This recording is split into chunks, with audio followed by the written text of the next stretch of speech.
So, this is going to be a long story.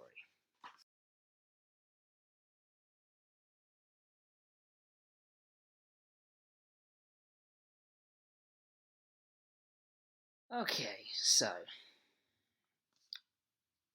if we want to be really specific about things, I started technically Psychosis when I was 16 years old.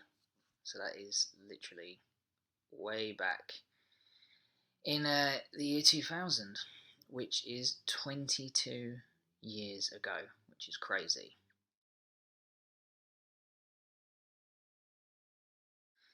So, I'm 16 years old. I had been given a guitar, I think, for like my 14th or 15th birthday, can't remember. And it was an Aria, like starter set, so it was a, wannabe red and white Fender Stratocaster. And I dabbled it for a bit and I gave up, basically. So then at 16 years old, I start discovering music for myself. Growing up, I was around rock music and stuff. My dad listened to like The Clash, Pink Floyd, Black Sabbath, but it wasn't like a massive thing. And at 16 years old, I started discovering music for myself, and that was something that I wanted to kind of really find more about, rock music, that I related to it more. And yeah, at this point, I'm discovering Scuzz TV and Kerrang TV and MTV2, and I'm seeing the videos of bands that I remember being in the background of my childhood, finally finding out who they were, and seeing the music videos again. So I'm massively discovering punk rock, heavy metal for myself, and I'm really gravitating towards the things that I guess would now be considered old school, 80s, 90s kind of metal. And I end up becoming a massive Metallica fan, which anyone who knows me knows I'm a massive Metallica fan. Anyway, at the same time discovering music, I decided, you know what, I'm going to pick up this guitar again. And I ended up trading this Aria wannabe Stratocaster for a Yamaha Pacifica. I think it was one of the RG or RGX ranges. And it was far more heavy metal looking. The headstock was pointy, it was all black, and I just kind of threw myself into that. And yeah, so I'm learning guitar, going down the ethos of it's more about honesty in your playing than getting too into technical stuff. I didn't, I had books and stuff to learn, and eventually I did get a guitar teacher for a little while, but I never got really heavy into music theory or technical guitar playing. It was literally just play what you play, learn some chords, come up with some stuff. I end up deciding that, I'd like to have a band, but I wasn't at this point, looking at making my own band. At this point, I'm just, I need to show people what I can do and maybe meet some like-minded people. And again, I was nowhere technical guitarist doing solos. It's only recently am I learning theory and stuff and sort of trying to do like guitar solos and lead guitar. So I'm just about putting me out there to see if anyone wants to jam, wants to, me to join their band or whatever. So I go and buy a little 4-track Tascam recorder. And this is the early days of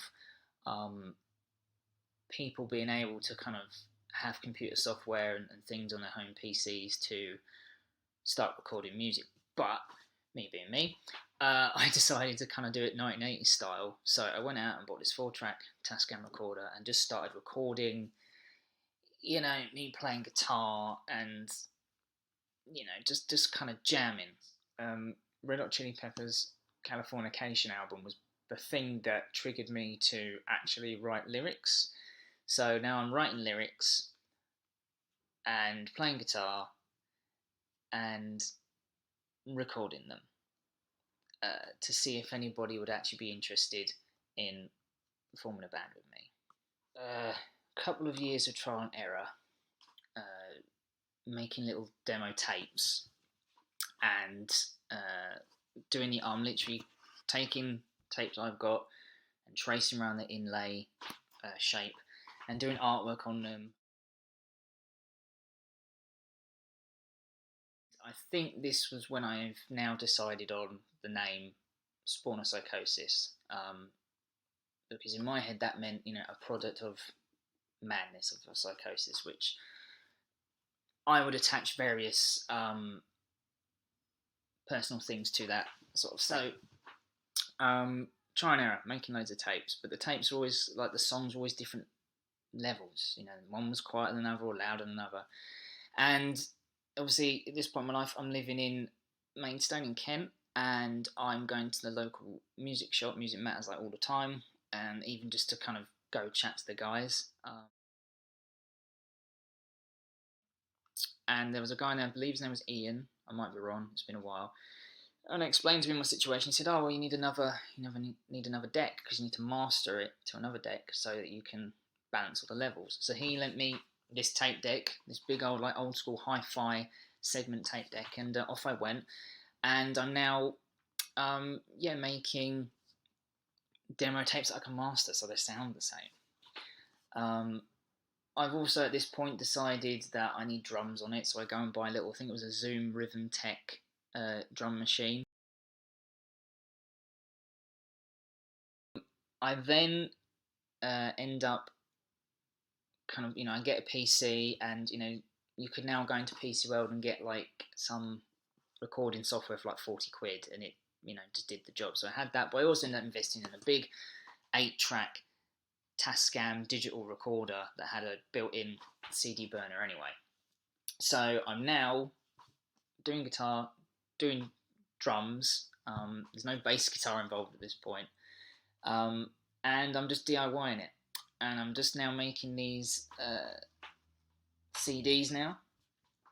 And I'm now kind of deciding that this project is also going to be a vessel of, merging other creative things, i.e., I can show off my ability to make graphics or music videos, or all these different things, just by making, well, here's my music and it needs this, and I've made that as well to show people.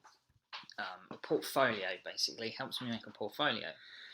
So I'm at art college at this point. I'm thinking like 17, 18, something like that, and doing college work and doing this music thing on the side. And I've been giving out these tapes and these CDs. I think by this point I am under the name Spawn of Psychosis, like I said, and this was when I've decided to do this. And I'm sort of, a few people might come and go and say, "Hey, do you want to jam?" But they're like some friends of mine that were like in bands. I kind of asked them, but nothing ever came to fruition of it. So I'm just going around handing out CDs and or demo tapes. And I'm doing all the artwork for it. And that's how it was until 2009. So, it's 2009, and I've decided that I want to take this music thing more seriously. And I've decided that it's definitely Spawn Psychosis. This is what I'm going to do. I don't want to join other people's projects. I want people to, want to invest in mine, potentially. And I'm also getting more read up on what it was like to try and be a musician in 2009. So this is the start of, really, social media was still in its infancy. We had MySpace, we had Bebo, and I think we did have Facebook, but I don't think it was, where it was right as it is now. So I'm making, a MySpace and a Bebo for Spawn Psychosis. I'm, throwing it out into the world. And as I say, I'm reading up a lot, and it was actually this book that I bought in a Derek Smith, and I believe it was it's kind of, what was it, the culmination from people that did like I think computer music and Total Guitar and all those things, whatever publisher they were under. So they kind of created this book, and within this book it had about the 360 musician's deal and musician controls every aspect of what they're doing, and that you don't necessarily need a record label. So I've already got it in my head, and I'm kind of talking to people about that. And I decided that I need to really record, a professional CD, and get involved in sort of that side of things. So I meet through mutual friends a guy named Clive Austin, and he had, I believe he still does have, an indie record label called Make Some Noise Records. And at this point as well, I had decided that maybe I want to be a sound engineer, because I'm sitting there again figuring out how to record my own stuff. It turns out I knew absolutely nothing really about sound engineering, so originally I was kind of getting in contact with Clive because I, wanted some work experience stuff. But then we met, and through a conversation and me saying, I'm doing this as well, we met up, and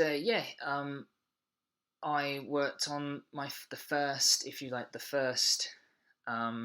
official release for Spawn of Psychosis, which was the 3-track EP called Parasite. And on that CD was Growth, which was this song that kind of is the first song that I ever put out. People that know the history of this band or around there at the start will remember that one. There was also a song in there called Survivor, which would end up being redone for our first album, which we then would do, Children of Pandora, but we'll get to that in the story later. And a third song called Stories for the Simpletons. So I went to Make Some Noise record studio. I brought with me, what I pretty much already recorded, because my idea was it was really the vocals that needed re-recording. And as I say, I didn't have as much understanding as I thought I did. At this point, I didn't know about reamping guitars. I didn't know about, MIDI drums, which you could then separate down and mix in each individual part. So I'm turning up with basically drum tracks I've recorded myself and wet guitar tracks that I've recorded myself. So all the effects are on there already. Or at least I think I did. But I definitely brought tracks to that. So we then just kind of imported them in, and then I did my vocals on in the studio. And it's very rough and raw. And again, I'm going in there with this kind of old school metal punk grunge kind of attitude of, it's really cool and great if you're a technical player and stuff, but also it's just about, just doing your own thing, getting it out there. And, I didn't take any singing lessons and all that stuff. It was so just, let's do it. So we did that, and, I thought it sounded amazing. I could listen back to it now, and, you, as with anything, you go, oh man, I could have done that differently. And we did that. I did the artwork for it again, and Clive basically helped me press the CD, and I told him about my idea of having my own record label, and he's kind of said, yeah, that's a good way to do. So that was the start of Dredge Records, and he helped me with a press pack and everything, and I think we made 100 CDs, I think. It might have been 50, can't quite remember off the top of my head. And I'm now throwing Spawn of Psychosis out into the big, wider world.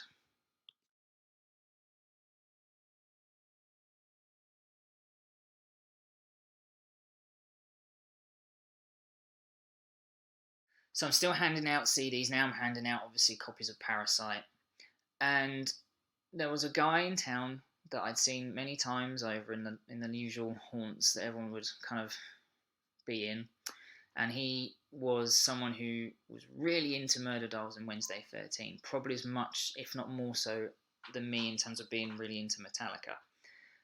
And he used to even dress up literally the same as Wednesday 13, which even I thought was a bit much. But through passing conversation one day, he discovers that I'm the one handing out these CDs, these Spawn of Psychosis Parasite CDs. And he's like, I've got one of them CDs, man. I really love it. And I'm like, cool, dude. I'm looking for band members. Well, I play guitar. I'm in a band at the moment. And I was like, oh, well, do you want to kind of jam on this then? And so that was the day that I met someone who would be one of my closest friends and the first guy to join this crazy idea, and he would become to known on stage as Drag. And that was really the start, I guess, of the really crazy ride that Spawn of Psychosis would eventually go on.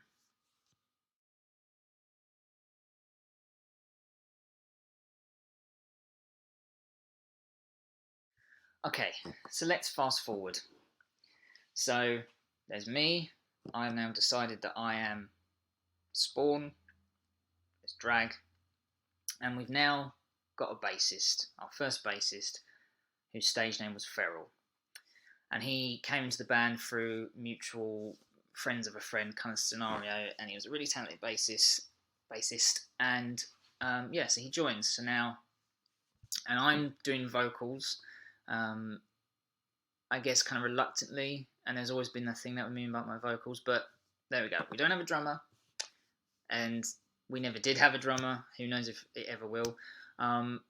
So it's all drum machine again. By this point, I've invested in a different drum machine because our original one had died. And we always said, and I do say, if a drummer came along that wanted to join, great. But we just wanted to make music and get out there. I had written a whole load of other songs and was getting them all to learn these songs because these songs were going to make up our debut album. And we'd also kind of got a little crew of friends that were supportive of the band and stuff, and I had decided that I wanted this band to be very theatrical, and I created a whole narrative, how we were escaped lab experiments, and we had these parasites in us that kind of made us look how we look, and all this kind of stuff. I even did a couple of issues of a comic for Spawn Psychosis that used to be on our original website, and we had this kind of background cast of characters which were basically depicting our friends. Our friend James, who we called Typhoid, he was basically the guy who used to drive us around in his little KA with all our gear. His girlfriend at the time, she was Nurse Grenade, which I believe is actually got the name from an Angel Spit song, and Weevil, and yeah. So we had our songs, we were practicing loads, and we needed a gig, really, and back in those days, the way to kind of get yourself thrown out there in the local scene was to do a thing called YOG, and that was run by, I believe it was fully run by a company, charity, a bit of both, called Training Them Live, and it was all about allowing teenagers to learn music, play music live, and also learn stagecraft and sound tech and all these things. And Drag was in his original band still, and they had played Yog, or about to play Yog, and Adam used those connections to put forward us. So like I said, I was technically too old to play it, but they said, yeah, sure, you can do it. And no one knew what the hell we were. As I say, we did a whole intro where our crew came, our like friends were in like homemade hazmat suits, masks on and stuff, and they come out and they plug in all the amps and stuff, and there was this like intro music, backing track thing playing, and I had a laptop, just what Acer, I think it was, laptop to run all our drums and stuff off of. This was early on in me understanding how that all side of stuff works as well, and how to get kind of good backing tracks. So anyway, we come out, lights come on, and we play this gig, and I threw myself into it. I had never ever sung in front of people like this on a stage or anything, and we were all painted up. Our theme was to have like corpse-esque paint and black veins. Everyone had different sort of style veins on their faces, and we had our names written in like neon green. I think they were glow in the dark as well, paint. So our stage names on the legs and stuff. We had this whole, we'd gone in for the whole stage thing, and Maidstone didn't know what to do with us. Basically, some people loved us, a lot of people hated us. But we went out there and we did it. So we played that Yog.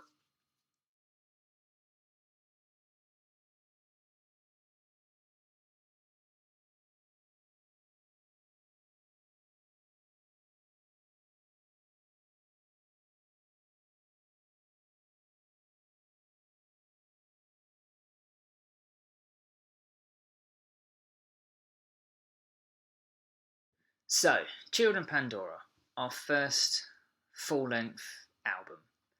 So, we recorded this in I think about a week at NSP Studios, which was, well, it was back then, I don't know what it's like now, it was a small little studio space, and we worked with Graham Waller for the first time. And Graham could be considered the secret member of the band because over the years he's worked on pretty much 95% of our stuff, either as a mixer, a masterer, or a producer, or all of the above.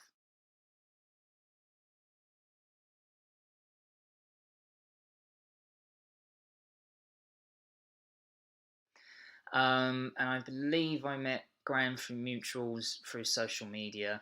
He was needing to build his portfolio of work at that time as well, so it was a win-win for everyone. So we go into NSP Studios. We're super excited. It's the first time we've done a full-length album as this band. By this point I learned a bit more about MIDI. So, we've got MIDI tracks to kind of work on, but, I took in a lot of stuff we'd already kind of recorded or whatever as scratch tracks, but we didn't record it a lot while we we're there as well. So it was a crazy week, very fond memories of doing it.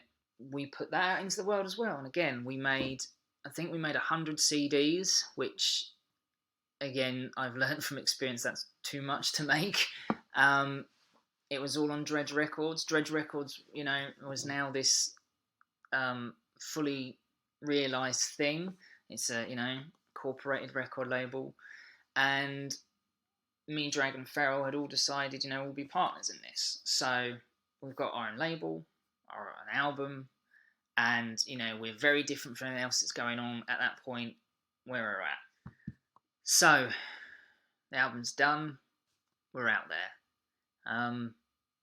But unfortunately, the not gelling with the local scene became quite a big issue. Our friend, Martin, who'd been part of the background crew, he joins the band with the stage name Weevil, and he's like the more aggressive backing vocals kind of thing. We were kind of trialing that out.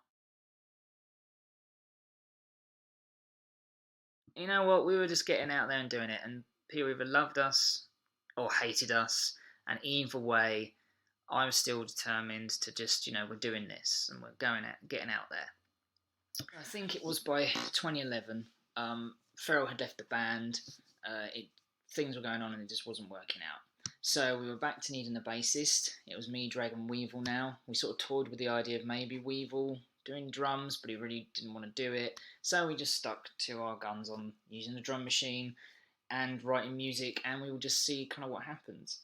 The biggest thing for us, though, we really wanted to get out of Maidstone. We didn't want to do the same places that local bands were performing at. So I'm not really sure how it happened, but I think I kind of fell to Drag to try and figure that one out. So yeah, by 2011, we're in a position where we didn't have a bassist again, but that would all change for a chance email, but that I'll have to say for next time. I just want to say thanks to everyone that's stuck through this. Quite what I presume has probably been quite a long video, and thanks for your support for continuing to be behind Spawn and Psychosis in whatever form it takes. So stay safe out there, guys, and hopefully see you for the next one.